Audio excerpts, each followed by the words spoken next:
infelizmente, mais um acidente com essa aeronave.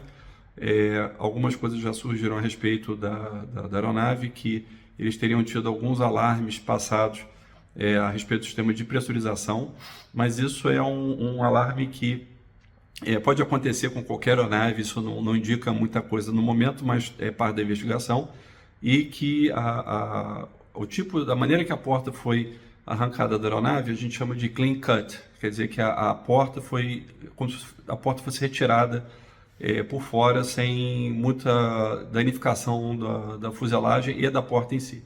Isso a olho nu, mas a porta vai passar por uma perícia, assim como também a aeronave ou a fuselagem, e isso vai nos indicar mais a respeito do que está acontecendo. Isso pode ser, o que mais indica, que tenha sido um problema de instalação daquela porta e ela não aguentou a diferença de pressão e acabou sendo, vamos dizer assim, ejetada da aeronave.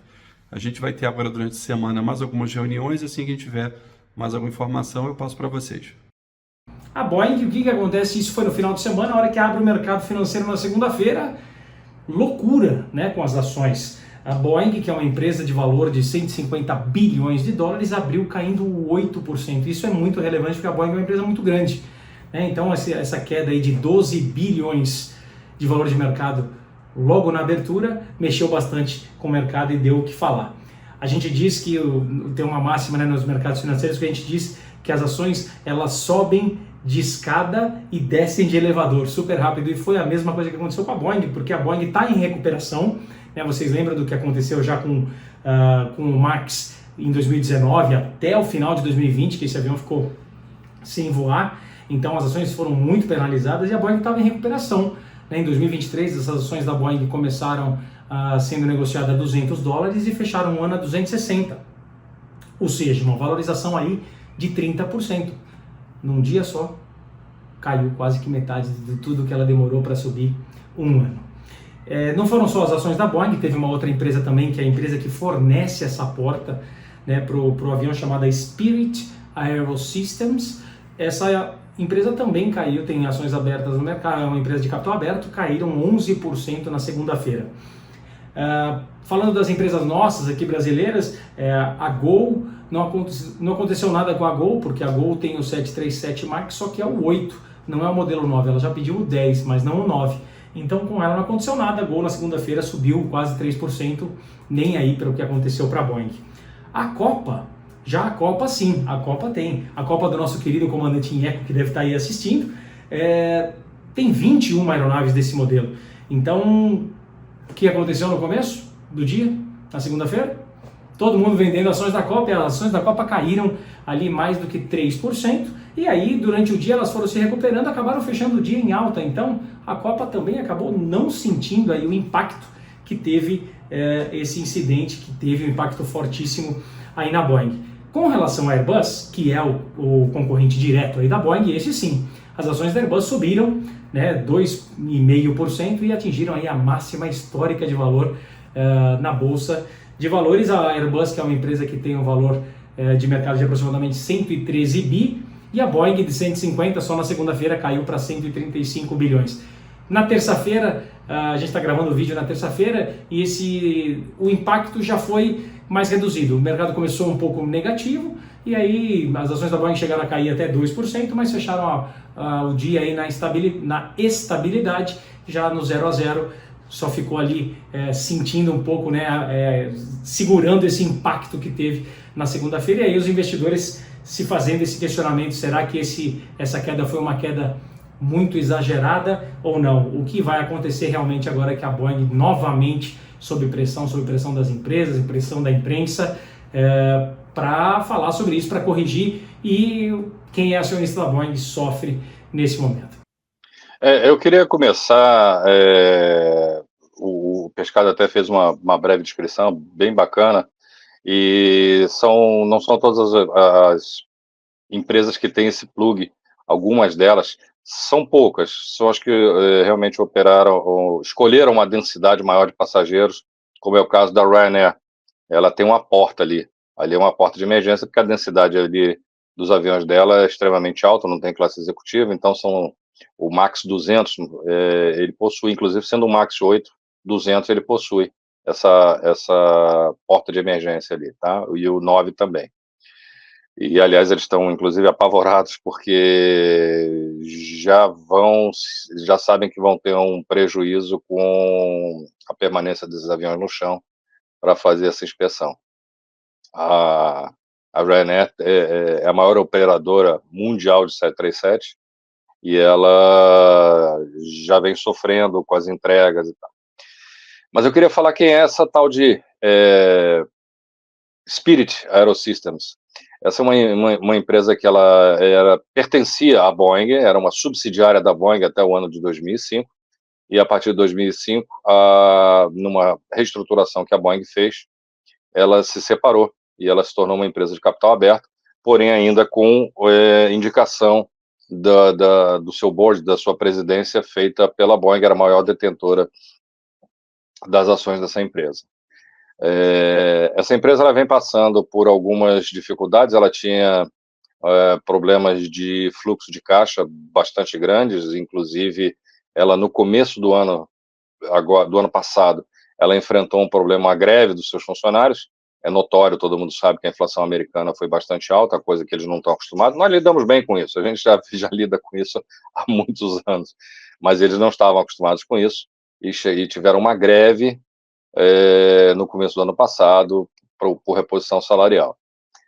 Inclusive, isso custou o cargo até do presidente da empresa, foi trocado o presidente da empresa, entrou um outro, com o objetivo de tornar a empresa lucrativa.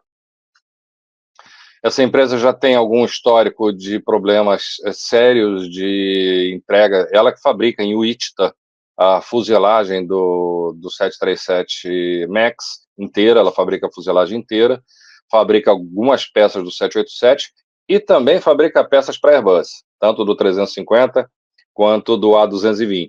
E ela é uma empresa que tinha uma reputação bastante positiva no mercado, mas ela, de uns tempos para cá, ela andou enfrentando alguns problemas bastante sérios de entrega de componentes defeituosos.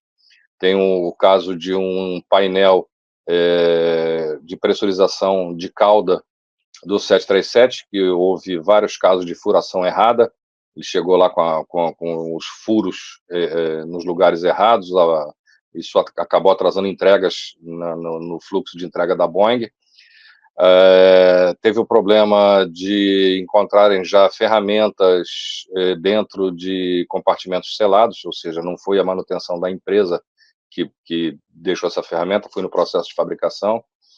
Teve recentemente agora, foi um caso isolado, mas foi de encontrarem problema de parafuso solto no leme, o parafuso que era redundante, eram dois, mas um estava fora, ou estava sem o torque correto.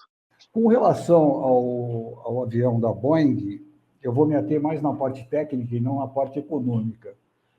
Esse sistema de porta ele é consagrado. Eu conheci isso lá no 707. Depois no 737, no 727, e no 37 foi no 200, 300, até o 400, o 500 eu não cheguei a trabalhar. Elas são portas tipo plug, tipo tampão, ou seja, funcionam como uma tampa de panela de pressão. Nesses aviões mais antigos, é aquela panela de pressão convencional, onde você enfia a tampa para dentro e depois fecha. Isso faz com que a porta tenha que diminuir de tamanho para poder entrar no avião e voltar para fora. E aí o que acontece? Ela tem flaps na parte superior e inferior que aumentam o tamanho e diminuem o tamanho para dar um movimento. E quem mantém ela travada é a pressurização. Tanto que não tem nenhum mecanismo específico na maçaneta de abertura para impedir que um passageiro maluco chegue lá e coloque a mão. Não consegue abrir. Tanto que vocês que voaram esses aviões lembram, né, da pré-pressurização. Então, eu lembro muito do 27, que eu voei o 27 como flight, e do 37, que eu trabalhei bastante nele. O avião no solo, ele tinha uma pré-pressurização de 1/10 de PSI. Por quê? Ponto 125, para ser mais preciso. Ponto 125, beleza. Isso por quê? Porque a porta tem 2.000 polegadas quadradas. Então, por 1/10, é mais fácil fazer a conta, não estou sem calculador, já passei da idade, você tem 200 PSI de peso, dividido por 2, a grosso modo, 100 quilos. Não é qualquer pessoa que abre uma porta com 100 quilos de peso. Então, é uma porta consagrada, eu não acredito em erro de projeto da Boeing, nada disso. Edgar, só fazendo um complemento, essa porta é a mesma que o 737-900 usa, a fuselagem é a mesma. Maravilha. Então, e já usa há 20 anos. Tá vendo só? Então não é um problema de projeto. Não, não é mesmo. Né? Então, o que me parece é que teve algum problema de instalação. Essa porta colocada como plug, se ela não se movimenta, ela tem 12 stop pads, que é o que vai na fuselagem. São 6 de cada lado. E tem 12 stop fittings, que é o que vai na porta. Então, você tem lá o fitting e o pad. E bate um no outro.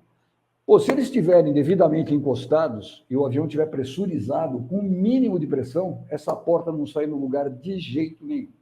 Só que aí vem uma outra coisa. O pessoal da United e o pessoal da Alaska Air achou algumas evidências e acharam algumas instalações com parafusos faltantes. De repente, esses parafusos são os responsáveis para manter a porta no lugar.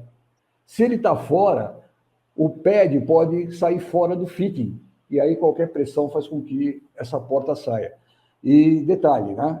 Pelas fotos que eu vi na internet, não tem nenhum dano estrutural na fuselagem do avião, e pela porta achada, todos os fittings estão inteiros. Quer dizer, não houve um rompimento da porta. Então, é lógico, eu não sou investigador, eu trabalho com prevenção fator material. O que pode ter acontecido é exatamente isso, você ter algum problema na instalação da porta. Então, acho que essa é uma das coisas, né, que os investigadores devem trabalhar com bastante afinco. Né? O Edgar colocou muito bem, esse projeto de porta-plug não é uma novidade, não é uma coisa dessa geração agora, pelo contrário. E eu também, o que eu vi, o que a gente vê pela imprensa e pelas fotografias, realmente é a porta, tanto a fuselagem, né, da onde a porta saiu, como a porta que foi achada, ela não tem um dano estrutural que possa nos indicar que houve uma falha estrutural muito grave, né? Como a Pamplona colocou, 16 mil pés também, o ciclo de pressurização está só iniciando, fazendo cosquinha, né? E esse diferencial de pressão, que era 1,250, o Pamplona lembrou bem, sempre existiu justamente por causa dessas coisas, né? Essas portas plugs sempre foram projetadas para, no solo, elas terem uma certa segurança para ninguém ir lá e abrir. Eu quero ressaltar algumas coisas, porque fica muito claro para a gente, por enquanto nós não somos investigadores, mas pelo conjunto de informações, que alguma coisa na área de qualidade pode estar acontecendo. Pode estar acontecendo. Nós temos hoje 171 MAX 9 no mundo, só. É um avião, é uma versão bem nova, né? E eu queria ressaltar que a crise do 737 MAX levou a Boeing a ficar 20 meses parado. Isso daí, para uma empresa que está no mercado e precisa colocar avião para produção, é um baque, né? E, para vocês terem ideia, em 2021, na recuperação logo após a pandemia, a Boeing conseguiu vender 40% do que ela tinha vendido antes do evento, do MAX. Então, vocês veem que a Boeing está numa corrida para tentar recuperar mercado. No último salão de Le Bourget de Paris, para vocês terem ideia, 2022, a Airbus vendeu 661 aeronaves e a Boeing 480. Eu estou trazendo esses números só para a gente pensar um pouquinho que, às vezes, a pressa é inimiga da perfeição, né? Já diz o ditado. Então, toda vez que você tem um subcontractor ou você tem uma empresa terceirizada fazendo alguma coisa para você, e principalmente numa atividade tão regulada e tão técnica como a fabricação de aeronave, é muito importante que o seu controle de qualidade, a sua supervisão seja muito próximo ao que está acontecendo, ao subcontractor. Quer dizer, você deve ter pessoas que estejam acompanhando o processo de produção e que atestem a qualidade daquilo. Então, nós estamos vendo, o que eu estou tentando trazer é uma velocidade que a Boeing precisa para recuperar mercado, né? Um subcontractor que já está, pelo que o próprio Bob colocou no início, tem uma ação contra ela sobre ações não seguras, quer dizer, já existe pelo menos alguns indícios que a coisa lá em Spirit não está tão boa. Então, a gente, como eu disse, a investigação vai trazer todos esses fatores, nós só estamos colocando alguma coisa que a gente já sabe por informação da mídia, né? E algumas coisas que a gente tem até oficialmente já aparecendo.